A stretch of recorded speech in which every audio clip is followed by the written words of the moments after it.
Mengaji bersama menebar kebaikan.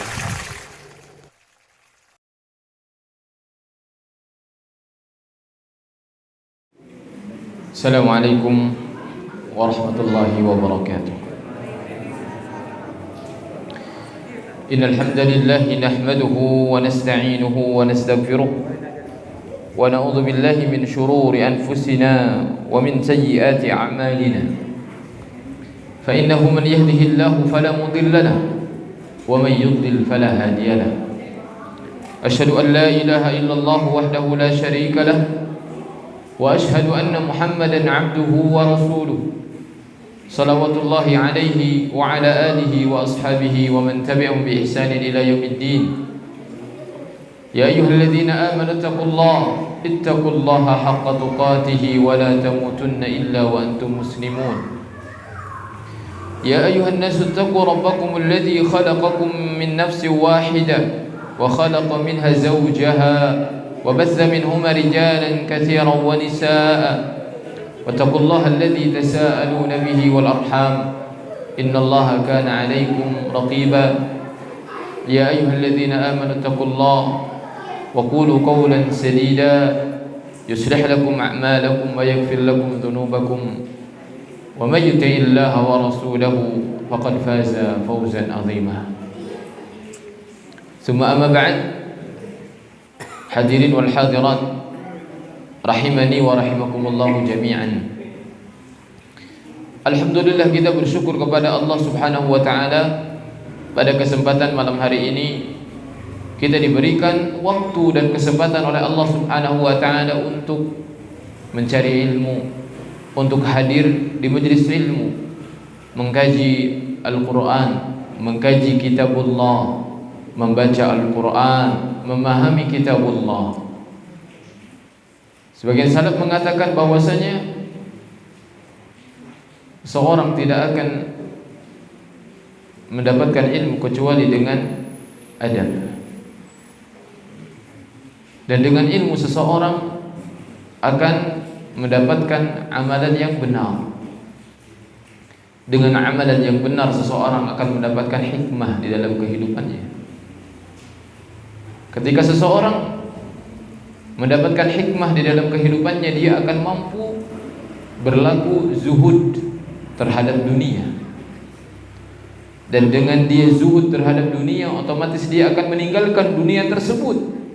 Dan dengan dia meninggalkan dunia, dia akan mencintai akhiratnya.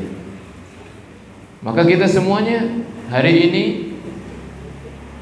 sejatinya sedang dituntut oleh Allah Subhanahu wa taala untuk menjadi pribadi-pribadi yang mencintai kehidupan akhirat, yang memiliki cita-cita terbesar tertinggi kita adalah kita dapat mencapai surga Allah Subhanahu wa taala. Kita jadikan dunia ini sebagai jembatan untuk meraih ridha Allah Subhanahu wa taala. Namun semua itu tidak akan kita dapatkan tanpa kita belajar ilmu, tanpa kita mengkaji kitabullah, tanpa kita memahami Al-Quran. Al-Quran ini ibarat surat yang Allah Subhanahu wa taala berikan kepada hamba-hamba yang Allah cintai. Dan manakala kita berbahagia mendapatkan surat dari sosok yang luar biasa di dalam hidup kita, berisi tentang sesuatu yang akan menggembirakan kita, maka kita akan antusias di dalam menerima surat tersebut, di dalam membaca surat tersebut. Maka bagaimana lagi jika surat tersebut datang dari Rabbul Alamin, dari Rabb pencipta semesta alam ini, yang memiliki seluruh alam ini. Surat tersebut adalah Al-Quran, risalah yang Allah Subhanahu wa ta'ala berikan kepada nabinya untuk disampaikan kepada umatnya. Berisi tentang apa? Berisi tentang kabar gembira. Untuk siapa? Untuk orang-orang yang beriman, untuk orang-orang yang mereka menerima ayat-ayat Al-Quran, mengkajinya dan tidak berpaling dari ayat-ayat Allah Subhanahu wa ta'ala. Oleh sebab itu, kita bersyukur kepada Allah pada kesempatan malam hari ini. Sedikit demi sedikit kita mengkaji dari mulai surat-surat pendek, surat-surat yang sudah kita hafal bersama untuk kita fahami maknanya bersama. Setelah itu kita amalkan bersama. InsyaAllah kita akan membaca surah Al-Adiyat, surat yang ke-100 di dalam Al-Quran. Maka silakan dipersiapkan. Yang mungkin membawa mushafnya, silakan bisa dibawa mushafnya, Al-Qurannya. Kita akan baca terlebih dahulu insyaallah. A'udzu billahi minasy syaithanir rajim.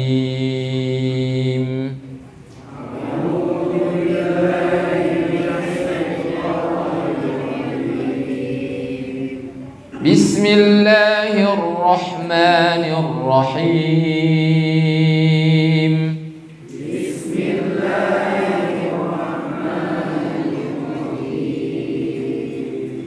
والعاديات ضبحا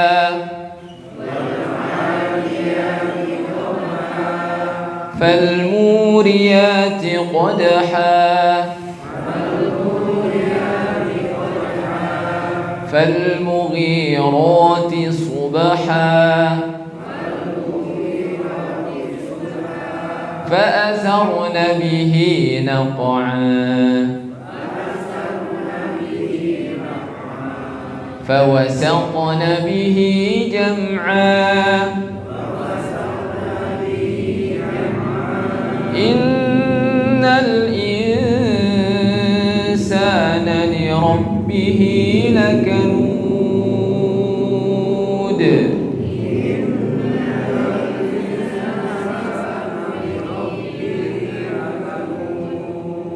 وإنه على ذلك لشهيد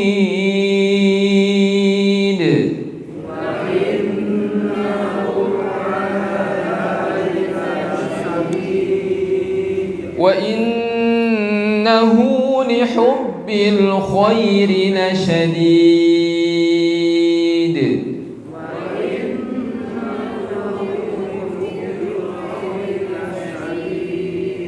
أفلا يعلم إذا بعثر ما في القبور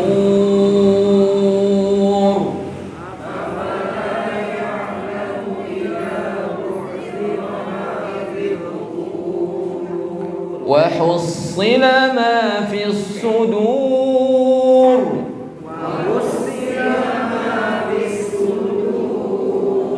إن ربهم بهم يومئذ لخبير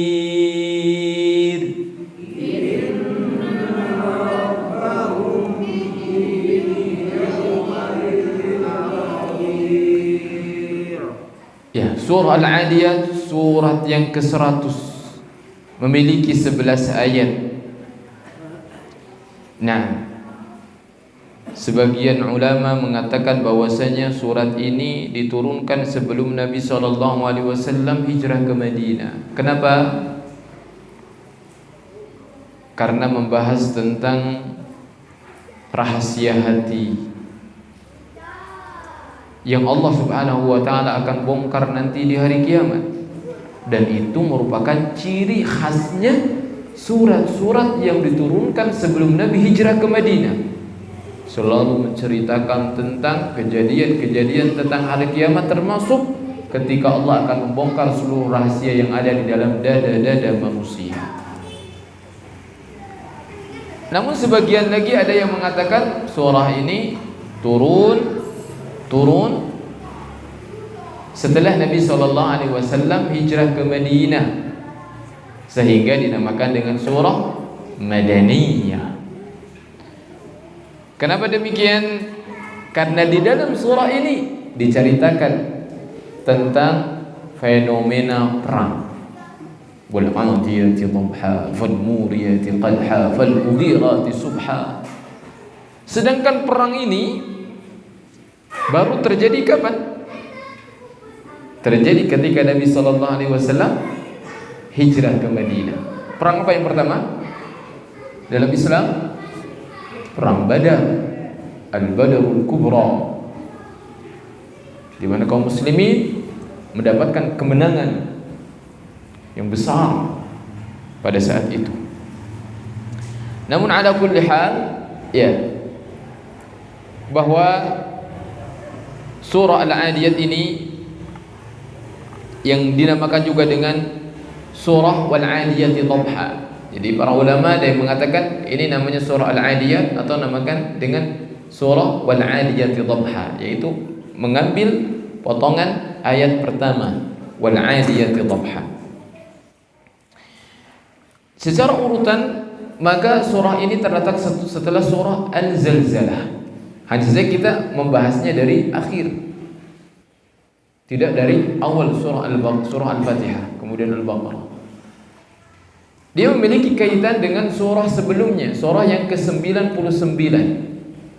Surah Al-Adiyat memiliki kaitan, yaitu antara surah tersebut dengan surah sebelumnya, surah Al-Zalzalah. Apa kaitannya? Jika di dalam surah Al-Zalzalah disebutkan faman ya'mal mithqala dzarratin khairan yarah, barang siapa yang mengerjakan satu kebaikan saja sebesar semut yang kecil, pasti dia akan melihatnya. Di dalam surah Al-Adiyat Allah Subhanahu wa taala membahas topik sebaliknya, yaitu Allah membahas tentang keburukan hati manusia. Dalam surah Al-Zalzalah disebutkan kebaikan, di dalam surah ini membahas tentang keburukan yang ada di dalam hati manusia. Jemaah yang dirahmati oleh Allah Subhanahu wa taala, apa dari makna wal 'adiyati dhabha? Wal 'adiyati dhabha. Wal 'adiyat itu kan artinya dari kata al-'adbu. Al-'adbu itu berlari kencang. Allah bersumpah di sini demi yang berlari kencang. Dhabha dikasih hal keadaan.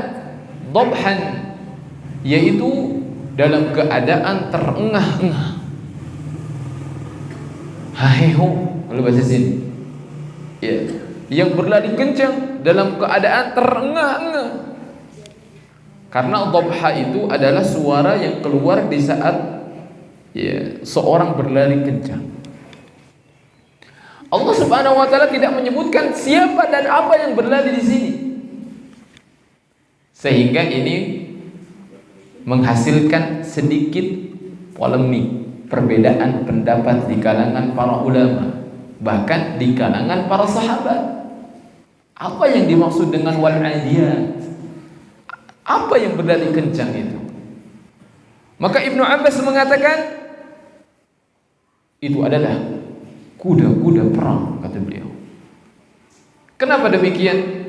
Karena beliau melihat ayat-ayat setelahnya, di mana ayat-ayat setelahnya seakan-akan atau memberikan petunjuk bahwasanya ayat tersebut sedang menceritakan yaitu kuda-kuda perang. Tapi ternyata sahabat yang lain seperti Ali bin Abi Thalib dan Ibnu Mas'ud memahaminya dengan pemahaman yang lain. Jadi sudah biasa, Pak. Dalam tafsir saja para sahabat berbeda. Namun ingat, perbedaan ini bukan perbedaan yang bersaling bertolak belakang, namun bisa dikatakan tanawwu. Hanya tanawwu itu adalah keanekaragaman tafsir, di mana dikatakan oleh Ibnu Atiyah sebagai seorang ulama ahli tafsir, ya, ini bisa ditafsirkan dengan semuanya. Wal 'adiyati dhabha, kalau kata Ibnu Abbas ini adalah kuda-kuda yang berlari kencang. Kalau kata Ali dan Ibnu Mas'ud dikatakan ini adalah unta. Jadi yang sahabat yang satu mengatakan kuda, yang satu mengatakan unta. Yang satu mengatakan kuda-kuda perang, yang satu mengatakan unta-unta yang dipakai untuk mengangkut jemaah haji. Ya. Dan ini penafsiran yang tadi, keanekaragaman tafsir. Dan ini banyak di dalam tafsir. Banyak tafsir-tafsir yang ulama ini mengatakan maksudnya ini, ulama ini mengatakan maksudnya itu. Berbeda dalam fikih ya. Kalau fikih biasanya khilafnya lebih kencang. Perbedaannya kalau dalam fikih, dalam istilah di sini tuh prak-prakan ibadah. Fikih itu khilafnya lebih kencang biasanya. Yang satu mengatakan boleh, yang satu mengatakan haram. Itu di fikih. Betul nggak? Kita temukan seperti itu. Nah ini biasa. Ya. Karena kata Rasulullah sallallahu alaihi wasallam, "Idza ijtahada al-hakim fa asaba falahu ajran." Kalau seorang hakim, seorang yang berilmu, dia berijtihad, memahami sesuatu, kemudian muncullah pemahaman dia, tapi tentu saja pemahaman yang didasari dengan ilmu, dengan dalil, muncul dan ternyata benar di sisi Allah, falahu ajran, maka dia mendapatkan 2 pahala. Wa idza akhta, tetapi kalau dia salah, falahu ajrun wahid, maka dia mendapatkan 1 pahala. Ya, jadi biasa. Di dalam fikih saja yang khilafnya biasanya lebih kencang, itu biasa. Apalagi dalam tafsir yang hanya khilaf, perbedaan dalam menafsirkan keanekaragaman. Yang satu mengatakan ini kuda, yang satu mengatakan bukan kuda, ini adalah unta. Maka kemudian ayat berikutnya, kalau ditafsirkan yang pertama kuda, maka akan terus dibawa bahwasanya itu adalah kuda perang. Falmuriyati qadha. Maka Ibnu Abbas menafsirkan, dan demi kuda yang memercikan api dengan pukulan kuku-kukunya. Kapan? Ketika mengenai batu. Jadi bayangkan kuda yang kencang ketika berperang, ketika di bawah terik matahari yang sangat panas, batu-batu yang keras itu dihantam oleh kuku kuda dengan kekuatan yang sangat dahsyat. Maka Allah mengatakan falmuriyati qadha. Kemudian antara kuku tersebut dan batu ketika beradu sampai memercikan kembang api. Ya. Bagaimana dengan Ali dan sahabat Ibnu Mas'ud ketika menafsirkan yang dimaksud dengan wal adiyati dhabha adalah kuda, adalah unta. Maka kata beliau, unta jika berlari kencang, ya memang ketika kakinya menyentuh batu itu tidak menghasilkan api, tetapi kalau dengan kencang kemudian batu tersebut tercongkel oleh kaki-kaki unta tersebut dan saling berbenturan, disitulah akan mengeluarkan api. Para sahabat itu pintar-pintar, cerdas-cerdas. Ketika mereka menafsirkan sesuatu, ya nggak bakalan mentok Pak tafsirannya. Cerdas-cerdas para sahabat itu. Tidak ada yang lebih cerdas dari para sahabat. Nggak ada apa-apanya profesor di zaman ini dengan para sahabat. Ya. Maka kemudian ayat yang ketiga, fal mughirati subha. Fal mughirati subha, al mughirat aghara yughiru itu menyerang. Maka kuda ini dipakai untuk menyerang musuh. Kapan? Subha, di waktu subuh. Cocok. Makanya kebanyakan ahli tafsir mengatakan mendukung tafsirannya Ibnu Abbas, yaitu kuda. Wal adiyat itu kuda. Fal mughirati subha itu adalah kuda-kuda yang dipakai untuk menyerang musuh di pagi hari. Karena memang cocok. Menyerang musuh itu harus dengan strategi. Bukan di waktu mereka siap sigap, di pagi hari. Malamnya kaum muslimin qiyamul lail, salat malam, tahajud, dan ketika datang pagi, ya mereka menyerang. Mereka gunakan cara yang itu merupakan, ya secara logis memang demikian cara yang digunakan untuk mereka juga memohon pertolongan kepada Allah Subhanahu wa taala di malam harinya. Jadi mereka menggabungkan sebab-sebab yang akan membuat mereka menang. Menyerang di pagi hari karena musuh masih dalam keadaan terlelap. Ya, mereka sedang keadaan tertidur. Dan yang dipakai adalah kuda. Kuda ini luar biasa kalau dipakai menyerang pagi-pagi. Ya, dengan jalan mereka, dengan lari kuda-kuda tersebut yang sangat kencang, itu bisa menambahkan sebab-sebab kemenangan bagi kaum muslimin. Bagaimana tafsiran Ali, sahabat Ali radhiyallahu taala anhu, dan juga tafsiran Ibnu Mas'ud?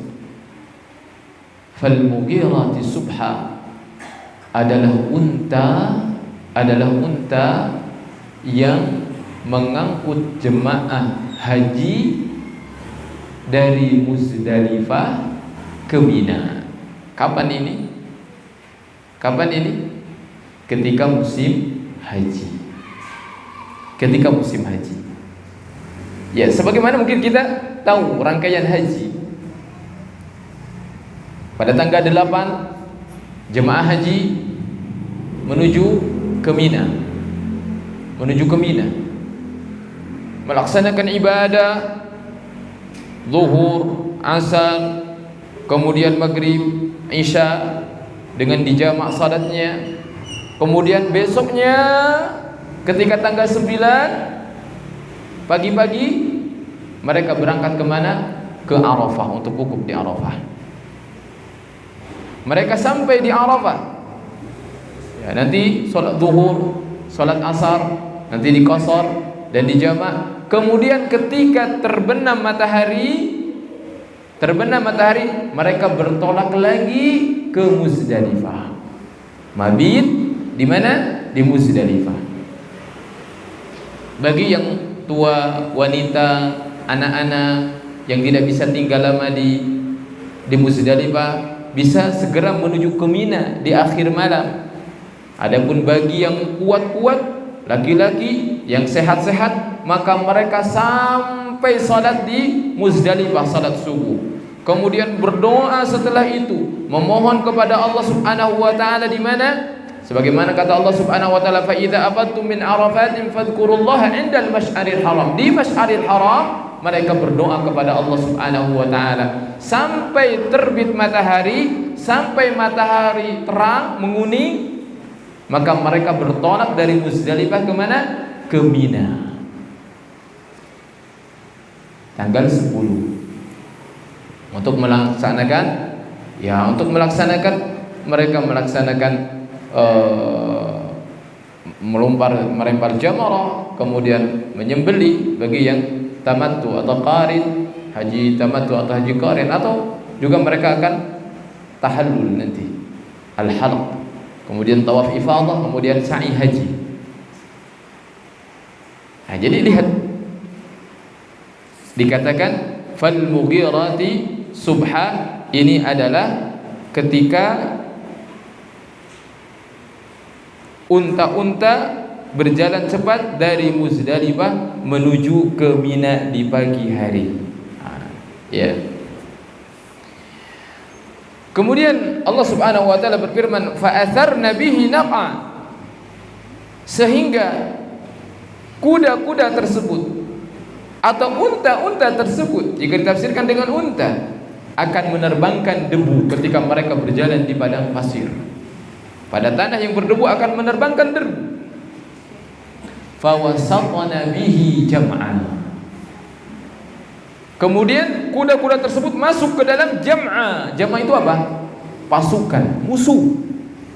Mereka akan menerobos ke dalam pasukan musuh, membawa kesatria-kesatria Islam yang akan membunuh orang-orang kafir, masuk ke dalam pasukan musuh. Dan tidak takut kuda tersebut.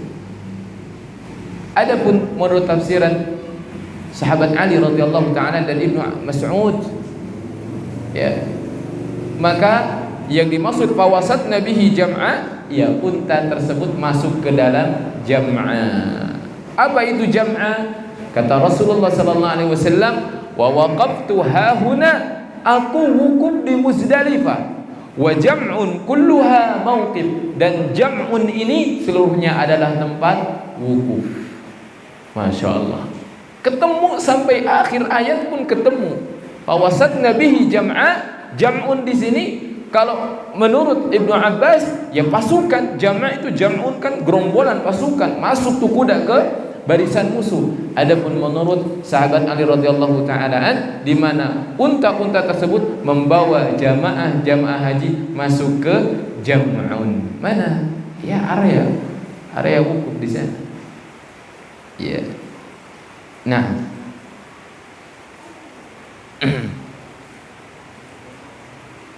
Kemudian hadirin yang dirahmati oleh Allah Subhanahu wa taala, barulah kita masuk ke dalam inti dari pembahasan surah Al-Adiyat ini. Kenapa saya katakan inti? Karena ayat pertama sampai fawasatna bihi jam'a wal 'adiyati dhabha fal muriyati qadha fal mughirati subha, itu semuanya sumpah yang Allah Subhanahu wa taala ucapkan. Allah menggunakan sumpah dengan sifat-sifat kuda untuk menyebutkan dan menjelaskan sifat-sifat manusia. Bagaimana sifat manusia? Innal insana li rabbih lakanud. Sungguh manusia itu lakanud, tidak bersyukur kepada Rabbnya, tidak bersyukur kepada Tuhannya. Kenapa Allah Subhanahu wa taala membawa dan bersumpah dengan sifat-sifat kuda? Apa kaitannya kuda-kuda perang? Apa kaitannya unta-unta yang membawa jamaah haji dengan sifat manusia yang kufur kepada Allah Subhanahu wa taala dengan nikmat yang Allah berikan kepada mereka?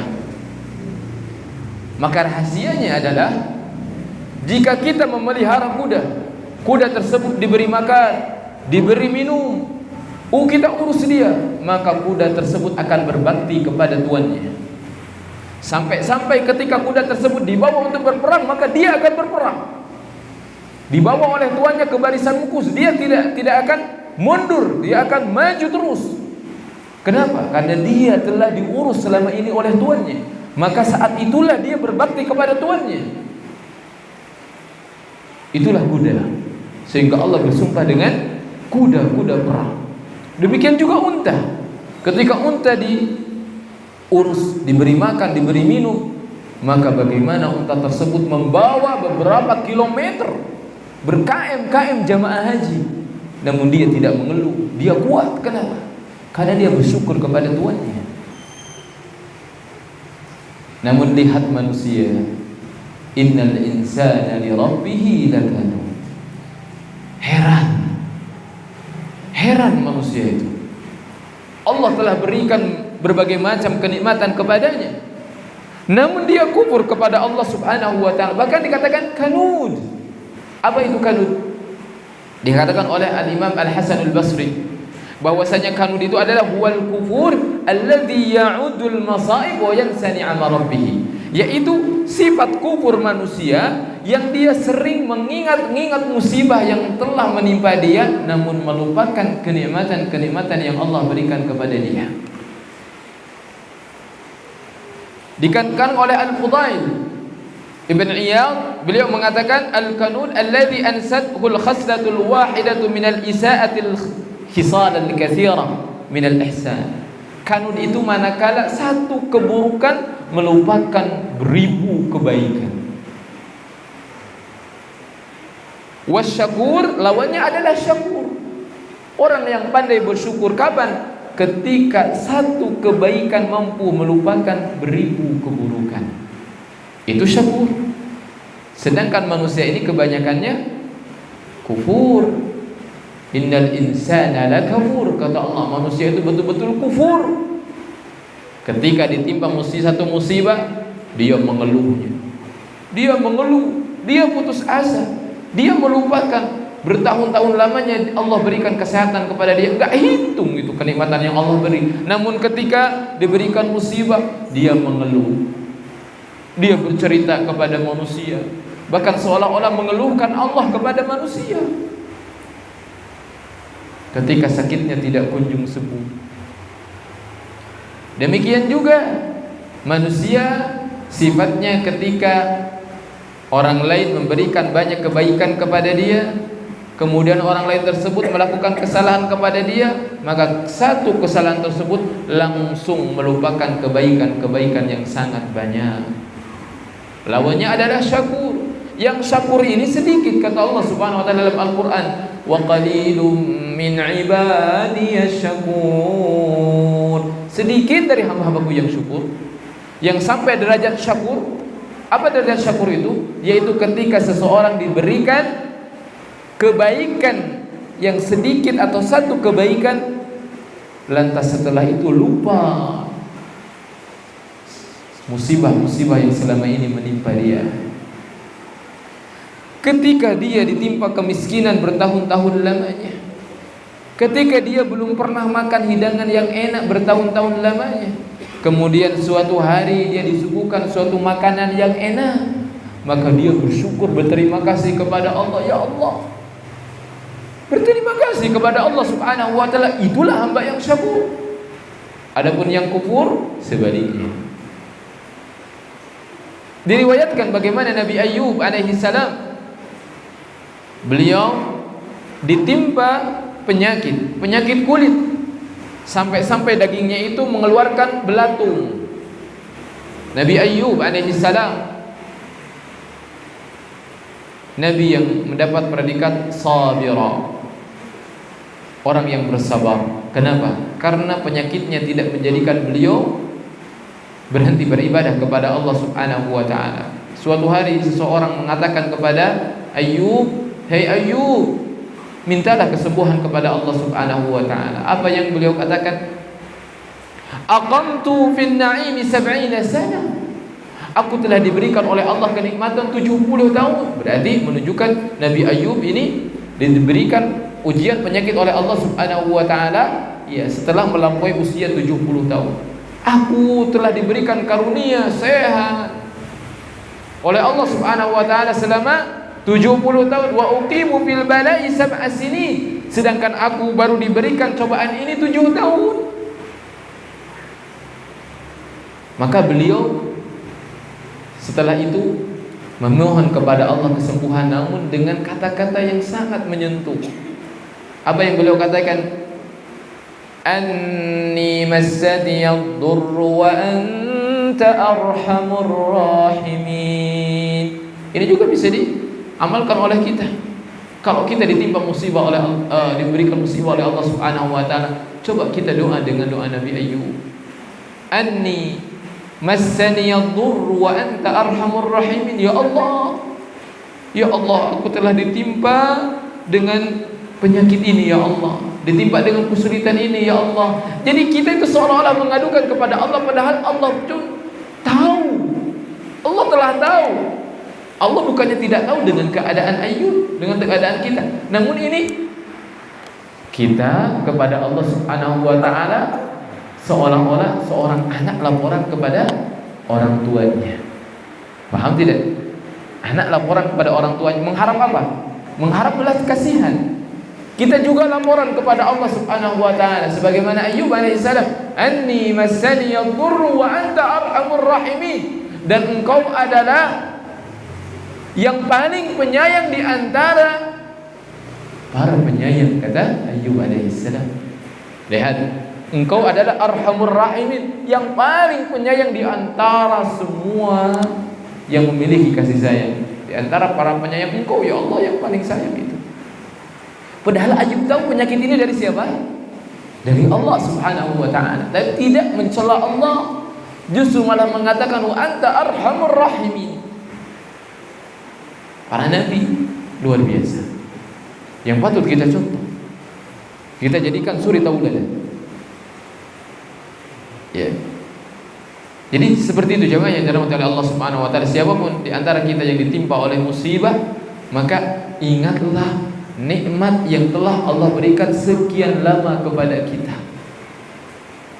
Bertahun-tahun kita sehat, kita belum pernah atau jarang kita bersyukur kepada Allah atas nikmat kesehatan secara khusus.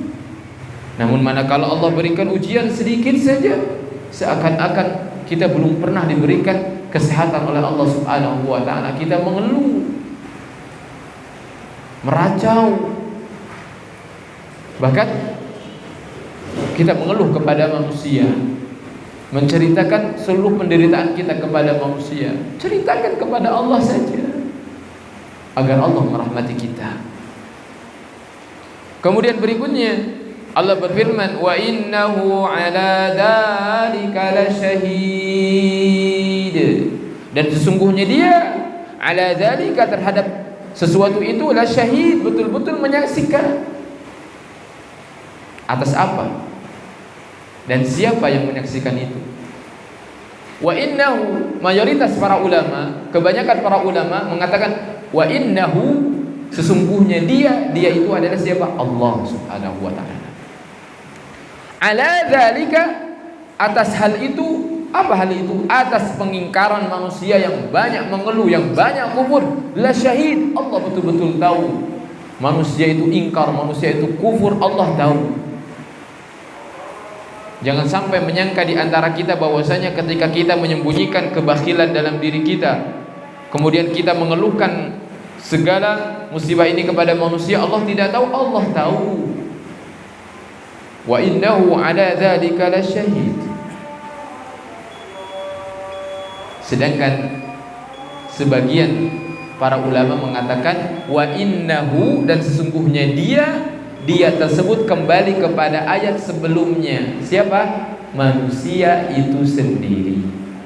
Wa innahu, dan sesungguhnya dia, manusia itu sendiri, ala dzalika lasyahid, terhadap kelakuan dia, terhadap kekufuran dia juga tahu. Jadi kadang-kadang kita tuh tahu posisi. Kita juga kadang-kadang sadar diri kalau kita ini ya banyak kufur. Kita itu sering tidak mensyukuri nikmat Allah, sering mengeluh kepada manusia. Kita itu menggunakan nikmat-nikmat di dalam kemaksiatan, tidak beribadah kepada Allah. Kita tahu. Kita menyangka bahwasanya kita itu baik-baik saja. Padahal kita sendiri tahu. Kita jarang ke masjid, kita jarang kajian, kita bermasalah dengan tetangga, celit sama istri, kasar sama istri, kasar sama anak. Kita tahu, tapi kita menyangka kita baik-baik saja. Manusia itu kadang tahu bagaimana kelakuannya sendiri. Tentu saja Allah Subhanahu wa taala lebih tahu. Makanya mayoritas orang mengatakan wa innahu, kembali kepada Allah, dan sesungguhnya Allah ala dzalika, terhadap hal tersebut, kekufuran manusia, la syahid, Allah betul-betul menyaksikannya. Ya, kita adzan dulu baik. Di antara penjelasan tentang la syahid, seseorang itu tidak hanya bersaksi atau menyaksikan perbuatan sendiri, tetapi dikatakan bersaksi bahkan dengan lisannya, dengan ucapannya. Ketika seseorang diberikan nikmat kemudian dia tidak bersyukur, berarti dia tidak bersyukur kepada Allah Subhanahu wa taala, berarti dia kufur kepada Allah Subhanahu wa taala. Dan contoh yang lain seperti Qarun yang Allah binasakan, dibinasakan oleh Allah Subhanahu wa taala. Bagaimana Qarun? Dia mengatakan, qala innama utituhu ala ilmin indi. Harta yang aku miliki ini, kata Qarun, sesungguhnya ini adalah hasil daripada kecerdasanku, kepintaranku. Maka terlarang seseorang menyandarkan nikmatnya kepada diri sendiri. Ini kan hasil kerja keras saya ini. Saya hasil capek saya ini, hasil lelah saya ini. Ini karena jasa-jasa saya ini. Kalau bukan karena saya, nggak ada seperti ini. Allah benci kalimat tersebut. Karena sejatinya seluruh nikmat itu datangnya dari Allah. Yang memberikan kemudahan itu adalah Allah. Bahkan napas dia yang dia hirup dan dia keluarkan itu dari Allah. Bagaimana dia mengatakan ini adalah karena ilmuku, ini adalah karena hasil jerih payahku, hasil jasa-jasa? Ya. Maka tercela sekali orang yang selalu mengatakan seperti itu.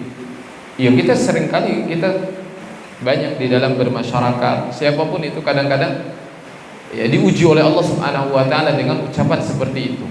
Ketika dia banyak jasa, dia mengatakan ini adalah hasil jerih payahku. Ini karena jasa-jasaku ini. Allah sangat benci ya ucapan-ucapan seperti itu. Wa innahu lihubbil khairi lasyadid. Dan sesungguhnya manusia itu lihubbil khairi lasyadid. Dia sangat menyukai al-khair. Apa al-khair? Artinya al-khair apa? Kebaikan ya. Tapi kebaikan di sini yang dimaksud al-khair di sini adalah harta. Kok begitu? Kenapa Allah jadikan harta ini dinamai dengan al-khair, kebaikan? Allah menamai kebaikan harta dengan al-khair karena manusia menganggap harta itu adalah al-khair. Sehingga Allah katakan harta itu adalah al-khair. Padahal sejatinya harta tersebut menjadi kebaikan itu manakala digunakan untuk ketaatan kepada Allah. Sebagaimana dikatakan oleh Ibnu Zaid, fasammahu Allahu khairan. Allah menamai harta dengan khair, dengan baik, kebaikan, li'anna an-nasa yusammunahu khairan fid dunya. Karena manusia sendirilah yang menamai harta itu kebaikan. Wa asa an yakuna khabithan, tetapi harta itu bisa menjadi keburukan juga. Padahal harta tersebut bisa jadi keburukan juga. Ya. Makanya manusia itu menjadikan barometer kemuliaan itu dengan harta. Rata-ratanya orang itu menjadi orang terpandang itu karena kekayaan dia. Karena kekayaan dia. Bahkan barometer kemuliaan itu katanya dengan harta. Itu dalam surah Al-Fajr disebutkan. Fa ammal insanu idza mabtalahu rabbuhu fa akramahu wa na'amah. Ketika Allah Subhanahu wa taala memberikan kenikmatan yang sangat banyak kepada dia, fayaqulu rabbi akraman, katanya, oh Allah sedang memuliakanku. Kenapa? Banyak harta. Itu manusia begitu. Ketika dia banyak harta, pasti dia menganggap dirinya itu mulia, dihormati oleh manusia, disegani oleh tetangganya. Ya. Tetapi manakala Allah Subhanahu wa taala sempitkan dia, Allah berikan kemiskinan kepada dia, wa amma idza mabtalahu faqadara alaihi rizqa, disempitkan rizkinya dalam surah Al-Fajr disebutkan, maka orang tersebut mengatakan fayaqulu rabbi ana, Allah menghinakanku. Hina katanya kalau enggak dikasih harta. Allah bantah, kalla, enggak, bukan begitu, salah kamu. Salah. Siapa yang mengatakan kalau kami berikan harta kenikmatan kepada dia, kemudian dia itu menunjukkan aku sedang memuliakan dia? Siapa yang mengatakan itu? Kalla bal la tukrimuna al-yatim. Sedang dia tidak memuliakan anak yatim. Wala tahaduna ala ta'amil miskin. Tidak juga menjadi promotor kebaikan. Dia tidak memberikan makan kepada fakir miskin. Mulia dari mana kata Allah Subhanahu wa taala? Ya, kamu banyak harta, kamu tinggi jabatan, namun kalau itu tidak menjadikan kamu mencintai anak-anak yatim, kamu baik kepada fakir miskin, kamu bukan orang yang mulia kata Allah Subhanahu wa taala. Wa ta'kuluna turab lamma, bahkan kamu sangat tamak memakan harta warisan dicampur dengan harta yang batil. Yang penting dia dapat bagian yang banyak. Dia enggak peduli. Ternyata dalam harta warisan itu ada jatah saudaranya, dia makan juga. Yang penting bagiannya paling banyak. Padahal Allah sendiri telah mengatur di dalam Al-Quran lengkap. Allah enggak serahkan kepada Rasulullah dalam pembagian waris. Allah sendiri yang bagi waris itu. Bagaimana kalau suami istri meninggal suaminya, kemudian dia meninggalkan anak, berapa bagiannya? Kalau tidak memiliki anak, berapa bagiannya? Demikian juga kalau istrinya yang meninggal atau suaminya yang meninggal, meninggalkan anak, berapa bagiannya? Tidak memiliki anak, berapa bagiannya? Seorang anak perempuan kalau cuma seorang, berapa bagiannya? Kalau dia lebih dari 2, 3, 4, berapa bagiannya? Disebutkan oleh Allah Subhanahu wa taala itu. Ayahnya, bapaknya, disebutkan oleh Allah. Tetapi coba, berapa persen masyarakat kita yang paham tentang ilmu waris? Disingkirkan Al-Quran, nggak diamalkan Al-Quran. Gimana bagiannya? Rata saja katanya. Bagaimana rata? Allah membedakan antara laki-laki dengan wanita. Ya. Kata Allah Subhanahu wa taala bagaimana? Bahwasanya laki-laki mendapat 2 bagian dari perempuan. Mislu hadzil unthayain. Laki-laki, kalau ada saudara laki-laki dan perempuan, maka laki-laki bagaimanapun akan mendapatkan 2 bagian dari perempuan. Kalau perempuan dapat 5 juta, laki-laki ini akan dapat 10 juta. Tapi kan hari ini enggak. Kok perempuan kok yang ngurus orang tuanya? Iya kan? Kami kok yang capek ngurus orang tua, kamu kemana saja? Kamu sibuk dengan istri kamu. Pas orang tua meninggal, kamu datang sini minta warisan lebih banyak lagi. Yaitu kalau kita yang membaginya, tapi Allah sudah membaginya dari langit, Allah bagi. Kenapa? Karena memang Allah mengetahui hikmah di balik itu. Sedikit sekali ya, yang bisa memahami hal itu kecuali yang Allah berikan hati yang betul-betul lapang menerima agama ini. Ya, demikian jemaah yang dirahmati oleh Allah Subhanahu wa taala.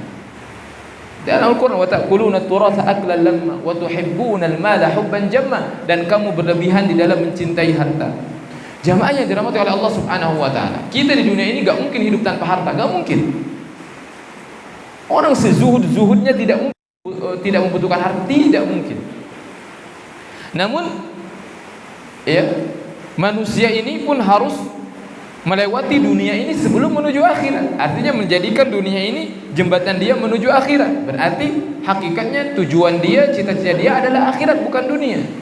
Namun kenyataannya justru kebanyakan manusia menjadikan harta ini sebagai tujuan utama dia. Tidak akan puas kalau dia tidak mengumpulkan harta sebanyak-banyaknya. Oleh sebab itu Rasulullah pun berdoa kepada Allah, wala taj'alid dunya akbara hammina. Ya Allah, jangan kau jadikan dunia menjadi hasrat terbesarku ya Allah.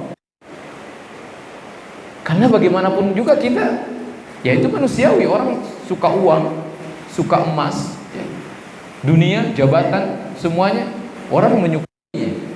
Namun jarang yang sadar bahwasanya dunia ini hakikatnya adalah sebagai jembatan seorang untuk mendapatkan derajat yang tinggi di akhirat.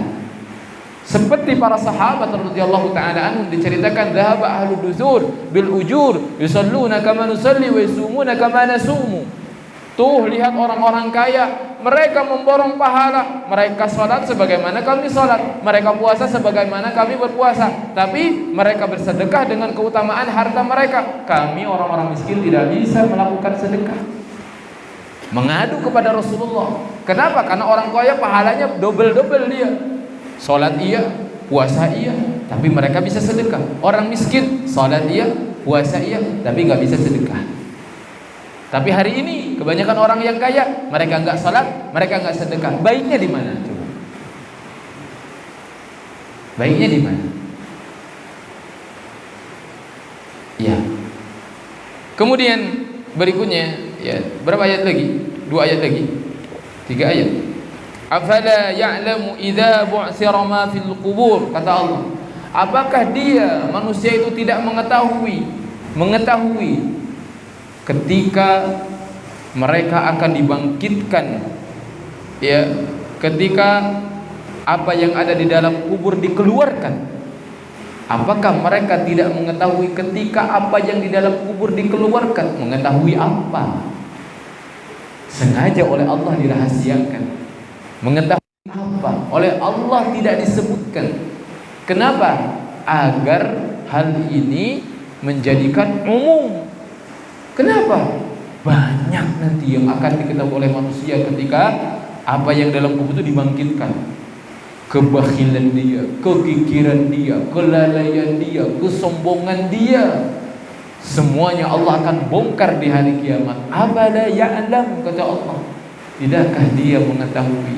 Kapan nanti? Apa yang diketahui banyak nanti akan diketahui.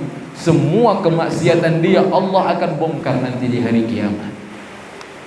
Wa husila ma fis sudur, Allah juga bahkan akan keluarkan seluruh yang tersembunyi di dalam hati, yang hari ini menyembunyikan kesombongan dia, kebencian dia kepada saudaranya. Allah akan bongkar di hari kiamat.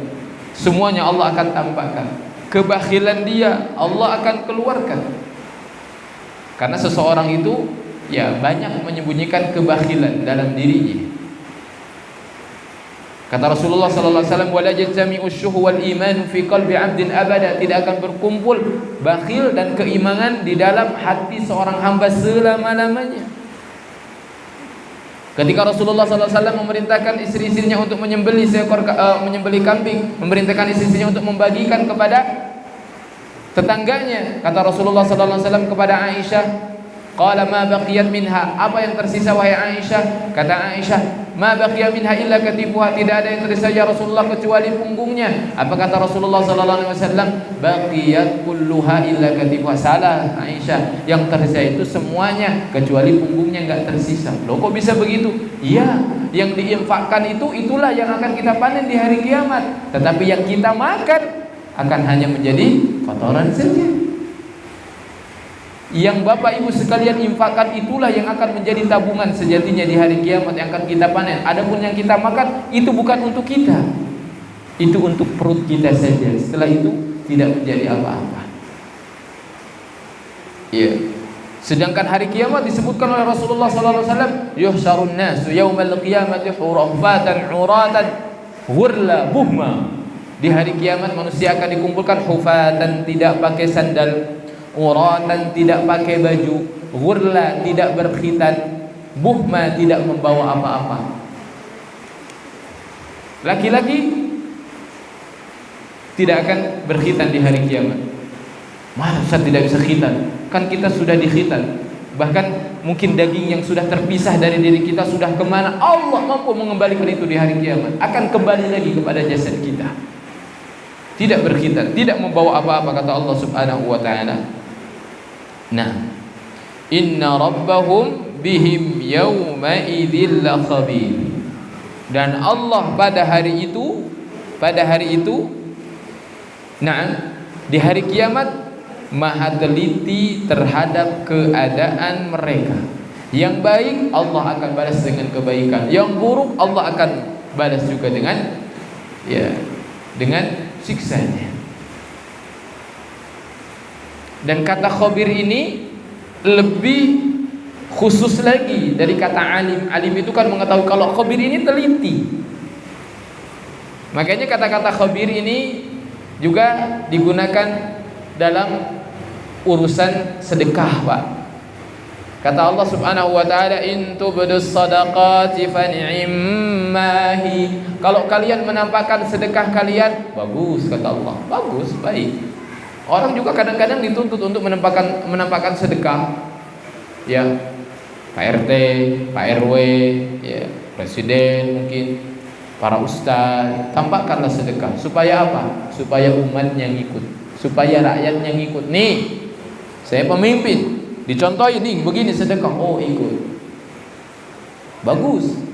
In tubdus shadaqati fa ni'mahi wa in tukhfuha wa tu'tuha al-fuqara fa huwa khairul lakum. Tapi jika kalian sembunyikan sedekah, kalian sembunyi-sembunyi ngasih fakir miskin sebagaimana dahulu, ya, ada orang-orang saleh, mereka itu memberikan sedekah di mana manusia sedang tidur.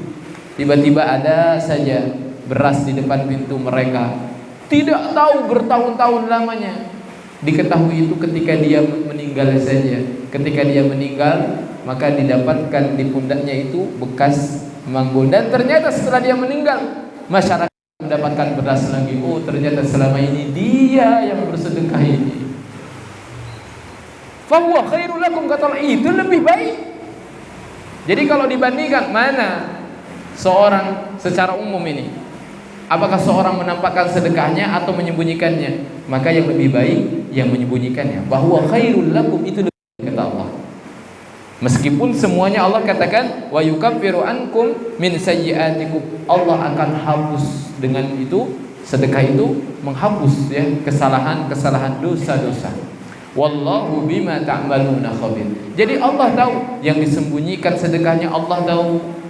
Yang ditampakkan juga Allah tahu, Allah juga akan memberikan pahala sesuai dengan kadar keikhlasan dia. Karena tentu saja yang lebih tersembunyi itu lebih besar nilai keikhlasannya daripada yang nampak. Yang nampak ditampakkan itu akan besar ujiannya dia. Ya akan terserang dengan riyanya itu mungkin lebih dahsyat gitu.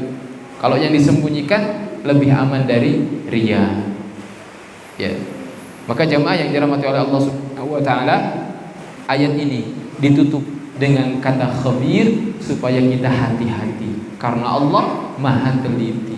Apapun yang kita kerjakan di bumi ini, di dasar bumi ini, dimanapun Allah mengetahui. Ya. Maka mudah-mudahan ayat ini memberikan banyak pelajaran kepada kita semuanya, dan semoga Allah Subhanahu wa taala memberikan taufik kepada kita agar kita bisa mengamalkan apa-apa saja yang telah kita hukumi. Barakallahu fikum. Kita tutup saja dengan doa kafaratul majlis. Subhanakallahumma rabbana wa bihamdika asyhadu an la ilaha illa anta astaghfiruka wa atubu ilaik. Wassalamualaikum warahmatullahi wabarakatuh.